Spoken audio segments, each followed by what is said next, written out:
자, 여러분, 계속해서 진행하도록 하겠습니다.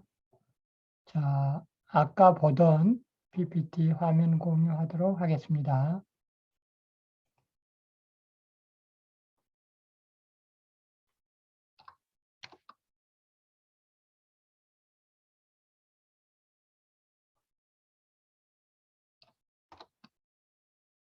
자, 섭리와 지혜와의 관계에 대해서 설명하고 있습니다. 여기서 이제 6번부터, 6호부터 시작을 했는데요. 하나님께서는 거룩하시고 의로우시다. 그렇기 때문에 결코 지혜와 관련해서 조성하시지도 않으시고 승인하시지도 않으신다. 라고 하는 얘기를 했어요. 그런데 그래서 하는 얘기가 조지신학에서는 근데 죄가 이 세상에 있단 말이죠. 특히 예를 들어서 그 아담의 선악과 사건. 하나님께서 선악과 명령을 내리시고 결국 인간이 그 선악과 명령을 지키지 못했잖아요. 그리고 이제 결국 이제 죄가 본격적으로 인간 세상에 들어오게 됐는데요. 그러면 그 선악과를 만드신 그 하나님께서 죄를 만드신 건 아니에요. 아시겠죠? 에덴 동산에서의 선악과 부분은 결국 결과적으로는 죄가 생겨난 그것이 됐는데 사실은 선악과는 하나님께서 우리에게 자유의지를 주신 것으로 봐야 돼요. 이렇게 할 수도 있고 저렇게 할 수도 있고. 그런데 이제 그 자유의지의 결과가 인간에게는 죄로 결국 떨어지는 결과가 된 거죠. 그럴 때 죄와 그 하나님과의 관계, 하나님의 섭리와 죄와의 관계, 이 부분에서 이제 쓰는 게, 조지신학에서 쓰는 게 허용적 작정 이런 표현을 씁니다. 하나님께서 죄를 승인하시지는 않으세요. 조성하시지는 더더군다나 않으세요. 그런데 승인은 아니지만 허용은 하신다. 여러분 이게 결코 그 말이 아니에요. 하나님께서는 죄를 승인하시지는 않으세요. 그런데 허용은 하세요. 그래서 그때 죄에 대한 작정을 허용적 작정이라고 표현을 합니다. 조지신학에도 굉장히 중요한 용어예요. 영어로 얘기하면 permissive decree. 하나님께서 죄를 허용은 하세요. 승인은 안 하시는데. 이 표현이 굉장히 다르다고요. 그러면 하나님께서 죄를 허용하신다고 할 때, 여러분들이 잘 아실 수 있기 위해서 제가 두 가지 경우를 예로 들면, 먼저 에덴 동산의 경우죠. 하나님께서 죄를 허용하셨어요. 선악과 명령을 따먹지 말라고 명령하시면서 그러나 따먹을 수 있도록 허용을 하셨어요. 승인은 아닌데. 그 허용을 하신 이유는 바로 그겁니다. 하나님께서 자유의지를 주시기를 기뻐하셨기 때문에. 물론 그 자유의지가 죄애로의 가능성이 높은 걸 하나님께서 모르시지 않으시기 때문에 그 자유의지가 거의 죄로 갈 것이 거의 그럼에도 불구하고 하나님께서는 자유의지를 주시기를 기뻐하셨어요. 인간이 로봇가 되는 걸 원하지 않으셨어요. 인간이 인격적으로 하나님의 명령에 순종하고 하나님을 사랑하기를 원하셔서 그 자유의지 때문에 사실은 허용을 하신 거예요. 허용적 작정. 또 한 가지 예를 들 수 있다면 이제 욥기서의 경우를 들 수가 있겠죠. 사탄이 욥을 참소할 때 하나님께서 그래, 욥은 사탄 네가 생각하는 그런 사람이 아니야 라고 하시니까 사탄이 그렇게 참소했잖아요. 한번 그러면 나 하는 대로 그냥 내버려 둬 보세요. 욥이 어떻게 나오나 라고 하실 때 하나님께서 그러시잖아요. 그래? 한번 그럼 네가 해봐라 라고 하시는 그 부분이 허용이에요. 그래서 하나님께서는 죄를 조성하시지 않으시고 또 죄를 승인하시기를 기뻐하시지도 않으셨지만 결국 허용, 자유의지를 위해서 죄를 허용하시는 그 부분이 있는데 허용적 작정이라고 하는 표현. 자, 이제 여기서부터 시작합니다. 중요한 얘기가 이제부터 나와요. 그런데 허용적 작정 그러면 왠지 수동적인 느낌이 들잖아요. 하나님께서 적극적으로 죄에 대해서 뭔가 하시는 게 아니라 그래. 사탄이 뭘 하겠다고 그러니까 그래 해봐라. 약간 허용은 그냥 수동적 측면이 강해요. 그래서 죄와 하나님과의 관계는 그냥 하나님께서 그냥 소극적으로 그냥 허용만 하시는구나. 승인이라고 해도 안 되고 그냥 허용이라고 하면 되겠구나. 그냥 이 정도만이 아니라 적극적인 측면도 가지고 계시다.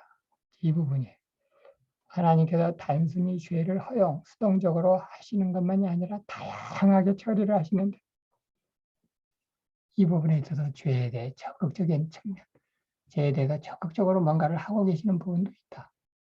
그럴 때 동사 dispense라고 하는 동사를 쓴다는 것입니다.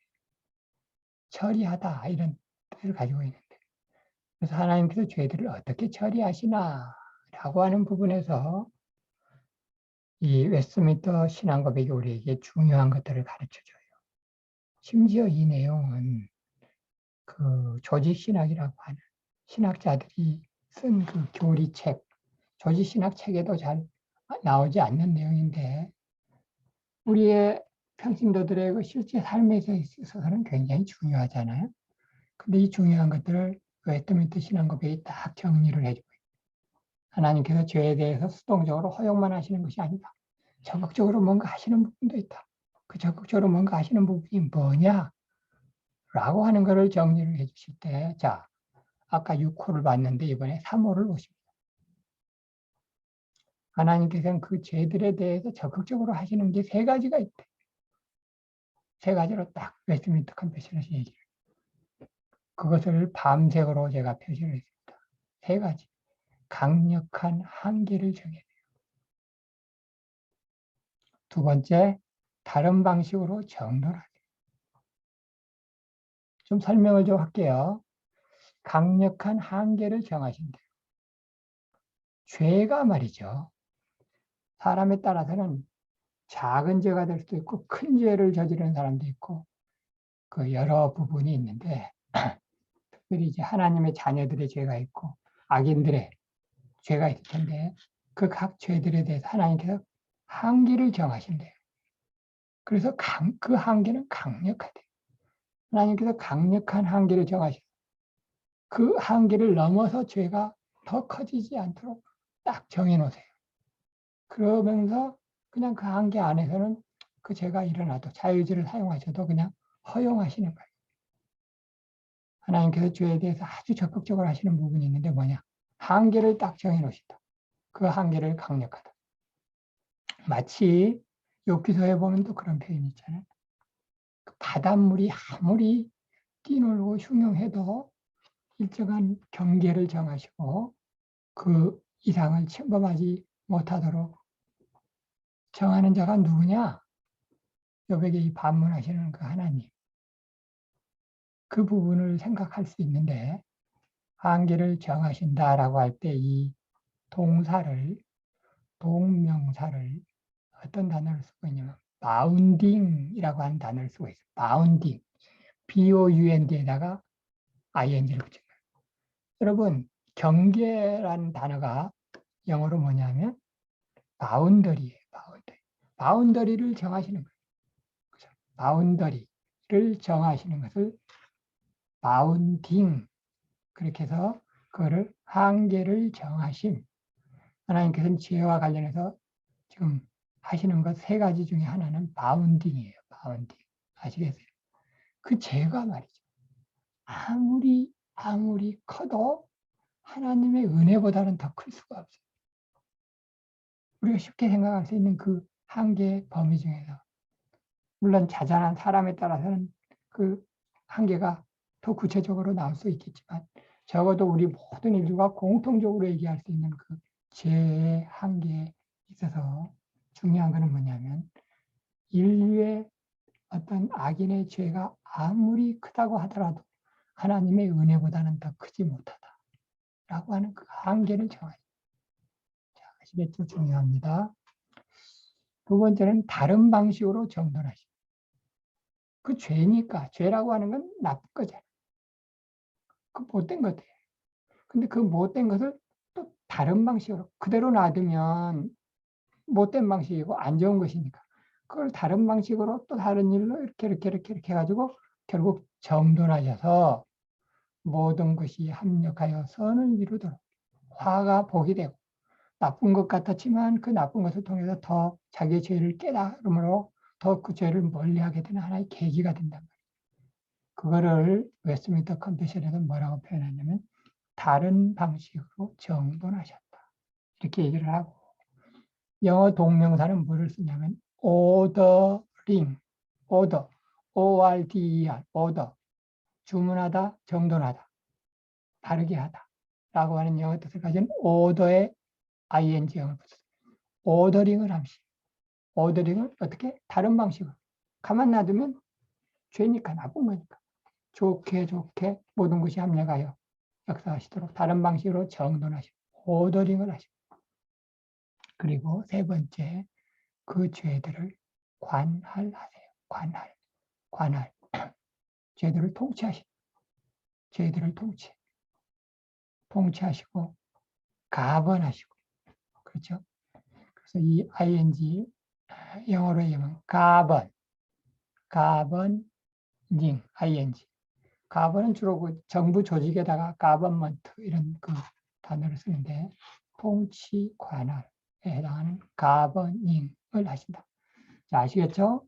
세 개 동명사를 여러분들이 생각하고 계시면 이 한국어 이 강력한 한계를 정하신가 다른 방식으로 정돈하신가 그 죄들을 관할하신 이게 잘 생각이 나실 거예요. 영어로 뭐였죠? 바운더리를 생각하시죠. 바운디, 오더리 주문하다 정돈하다 가버니 이것을 하심으로 죄에 대해서 적극적으로 관여하신다. 2번 얘기는 이미 한 거예요. 1번 1호를 보십시오. 하나님의 섭리는 최초의 타락에도 뻗친다. 그렇죠? 하나님의 섭리는 최초의 타락에도 뻗친다. 그 얘기는 쉽게 얘기하면 아담이 에덴 동산에서 선악과 명령을 어겼는데 그때 하나님께서 아담이 선악과 명령을 어기고 계실 때 하나님께서 그 부분과 전혀 상관이 없으시냐. 물론 죄의 조성자는 아니시고 승인자도 아니시지만 그 죄에 대해서 어느 정도 허용적 작정. 왜냐하면 그 허용하시는 이유는 자유의지 때문에. 자유의지를 주시는 걸 기뻐하셔. 그래서 자유의지를 바라보시면서 기뻐하시는 그 하나님의 허용이 있다. 허용이 있다. 그래서 허용적 작정입니다. 그래서 하나님의 섭리가 분명히 최초의 타락에도 에덴 동산에도 뻗친다. 그러나 죄를 조성하신 건 아니다. 그래서 그 섭리가 모든 죄들에게까지 뻗치는데 단순한 허용만이 아니라 다양한 처리, 적극적으로 관여하시는 부분이 있다라고 하는 것이 되겠습니다. 다음 PPT는 다 여기에 대한 구체적인 설명이에요. 자, 강력한 한계를 정하시고 어디를 넘어가지 못하게 하다. 다른 방식으로 정돈하시고 그 죄들을 가난하시고. 자, 그 죄뿐만이 아니고 하나님의 섭리를 얘기할 때 불의의 사고도 또 심심치 않게 질문 나올 수 있는 질문이에요. 길을 가다가 오늘 아침에 분명히 큐티를 하고 나왔는데 길을 가다가 갑자기 위에서 옥상에서 뭐가 시멘트 조각이 떨어지든가 간판 조각이 떨어져가지고 머리에 맞아서 병원에 실려가게 됐다. 이것이 하나님의 섭리인가? 의심이 되는 부분. 자, 또 있죠. 신실한 목회자의 분류. 이거는 죄죠, 죄. 목회자의 분류는 죄의 문제. 불의의 사고, 액시덴트리. 어떤 사건이 일어났어. 그럼 이것과 하나님의 섭리와의 관계는 어떻게 되느냐? 라고 할 때, 역시 이 세 가지를 얘기할 수 있어요. 하나님께서 무관하지 않으세요.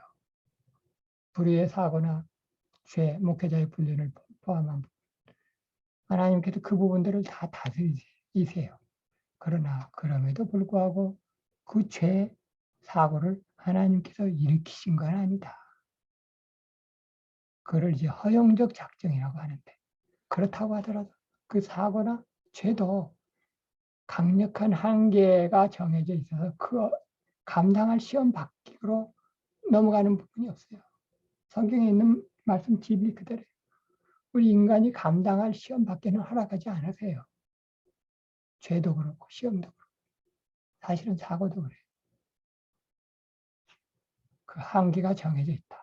그리고 결국은 다른 방식으로 정돈하셔서 합력하여 선을 이루게 하신다.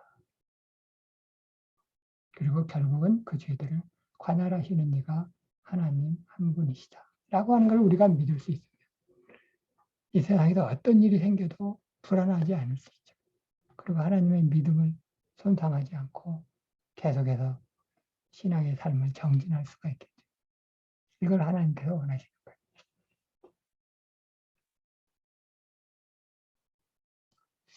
자,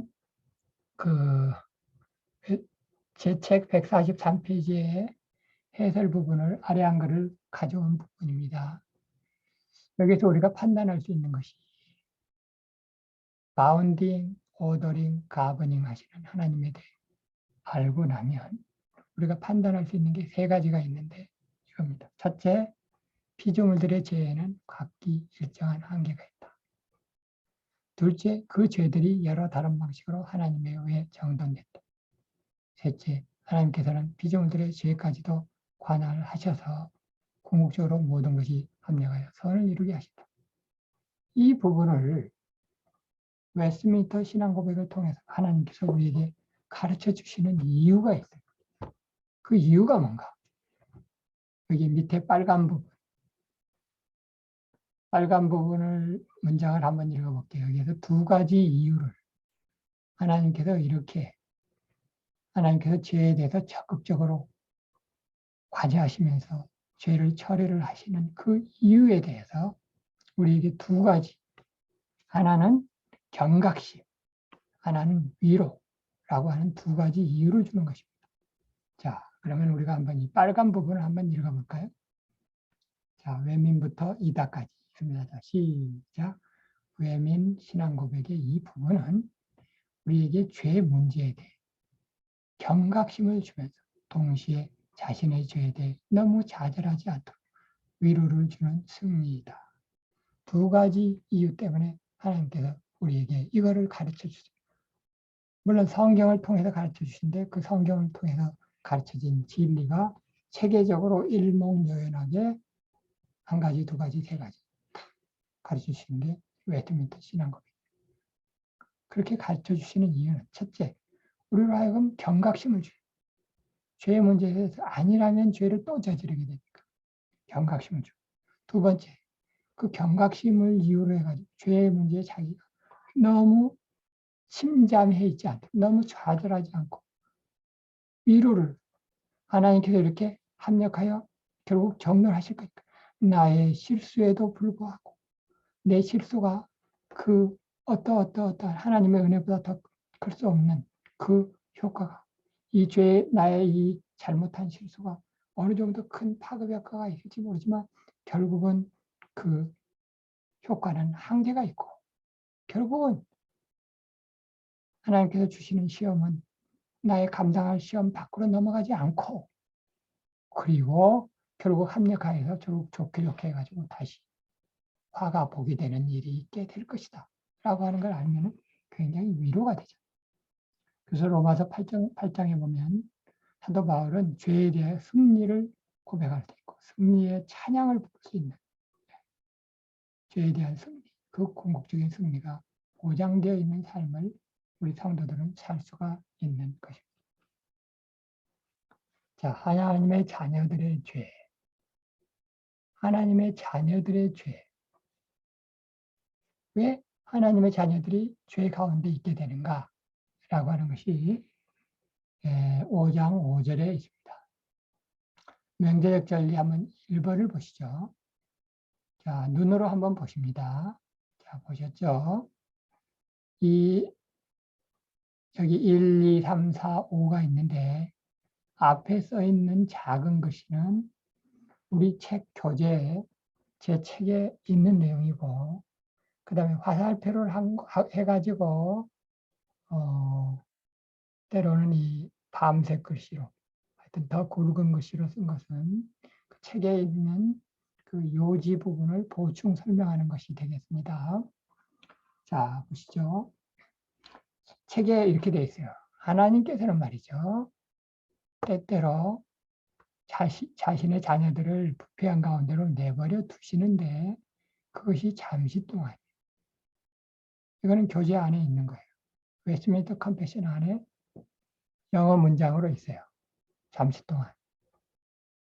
영어로 얘기하면 for the time being 이렇게 될 수 있겠는데 웨스트민스터 컨페션에서는 for a season 이런 표현이 되어 있는데 하여튼 잠시 동안. 하나님의 자녀들이 죄 가운데 있는 것은 영원토록이 아니에요. 잠시 동안이에요. 궁극적으로는 구원받아요. 그러니까 성도의 견인에는 아무 지장이 없습니다.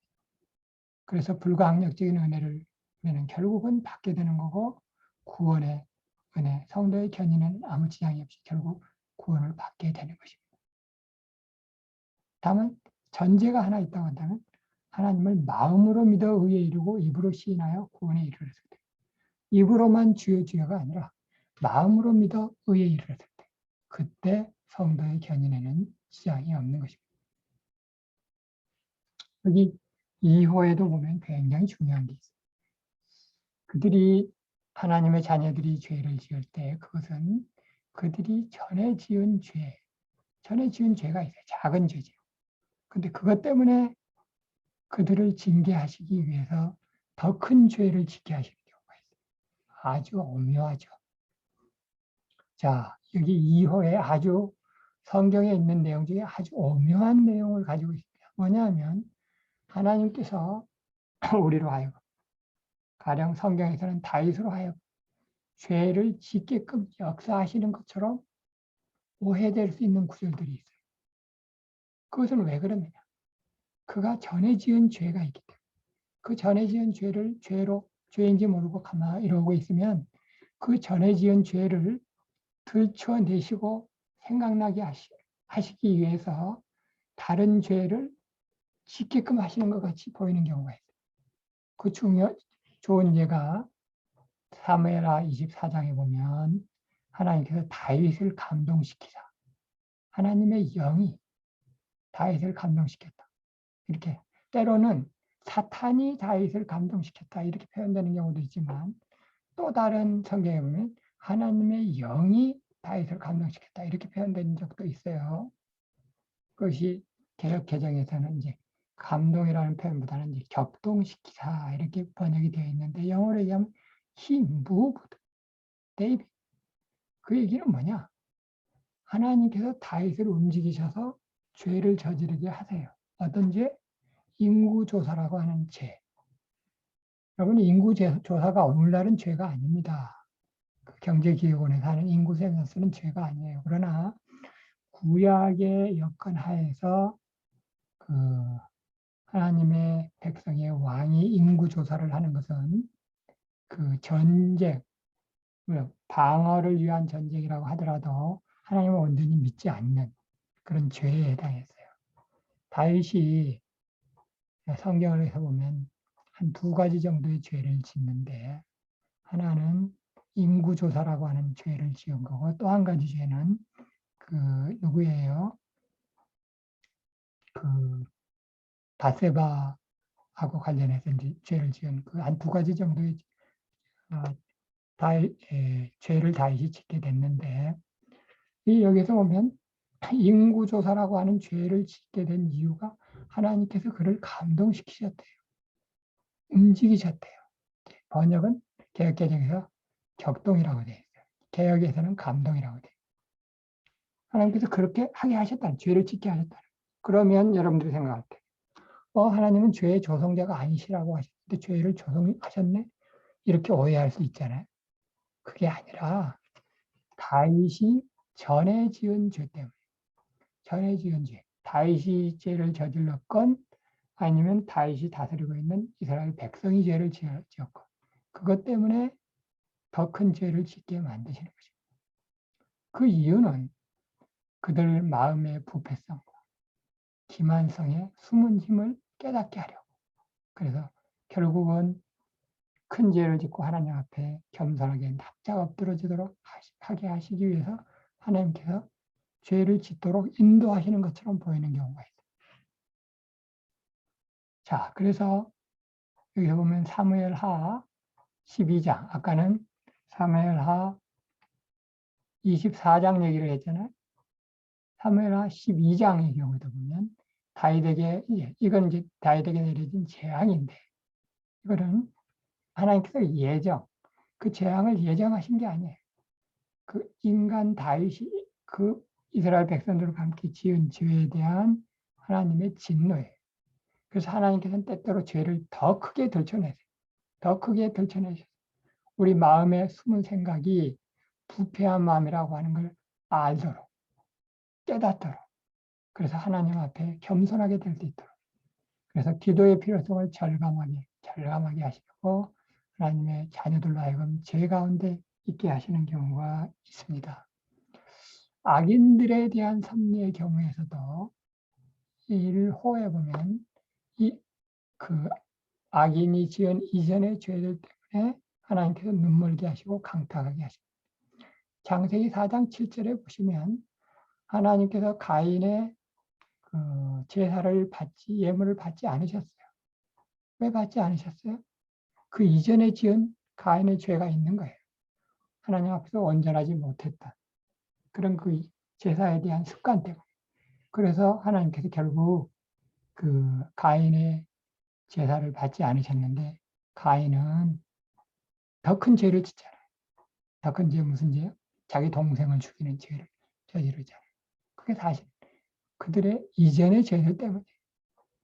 창세기 4장 7절에서 보시면 가인에게 죄를 다스리라고 미리 경고까지 하십니다. 아직 자기 동생 아벨을 쳐 죽이기 전에 하나님께서 경고를 주세요. 너 봐라.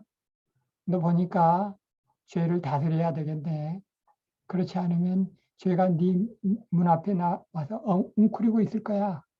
너 아주 조심해야 되겠어라고 하는 경고를 주셨는데도 결국 가인이 죄를 다스리지 못하고 결국 그 이후에 자기 동생을 죽이는 그런 큰 죄를 저지르게 되잖아요. 자, 그들의 이전의 죄들 때문입니다. 이때 하나님께서는 어떻게 하시느냐? 자, 세 가지입니다. 세 가지. 은혜를 주지 않으십니다. 그리고 이미 주셨던 은혜를 거두기도 하세요. 그리고 여기 세 번째 보시면, 4호에 있는 세 번째 보시면, 하나님께서는 때때로 그들을 죄를 짓게 만드는 대상들에게 노출시키기까지도 하세요. 자, 세 가지입니다. 악인들에게 은혜를 주지 않으세요. 그러나 그럼에도 불구하고 일반 은총은 계속 주세요. 햇빛과 바람과 비와 물, 일반 은총은 주시지만 그러나 주시지 않는 은혜가 있어요. 그리고 이미 주셨던 은사를 거두기도 하세요.